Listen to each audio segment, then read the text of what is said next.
เพราะฉะนั้นการพัฒนาที่ว่าเนี่ยไม่ใช่พัฒนาวัดวัดตัวนี้หมายถึงวัดปฏิบัติไม่ใช่วัดวาอารามไม่ใช่ไปพัฒนาวัดวาอารามวัดใจกับวัดที่อยู่อาศัยพวกเราเนี่ยมักบวชเนี่ยต้องวัดใจ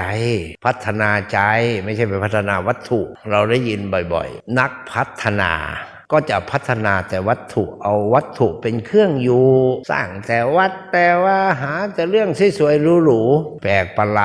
าดเพื่อเป็นกับดักให้คนที่ชอบเหมือนกันเข้ามาดูพวกนี้จะแฝงไปด้วยทรัพย์ลาภสักการะทำเป็นวัดท่องเที่ยวอยากให้คนมาดูเยอะหลั่งไหลมาประเภทนี้เนี่ยเป็นเหยื่ออันโอชะของกิเลสเป็นข้าศึกของจิตใจของนักบวชนั้นๆนี่เขาเรียกว่าพัฒนาทางโลกแต่พระภิกษุจริงๆล่ะพัฒนาต้องพัฒนาใจต้องวัดที่ใจวัดแบบนี้ภาวนา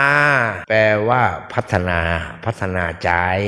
พัฒนาจิตอบรมจิตพัฒนาสติเจริญสตินี่เขาเรียกว่านักพัฒนา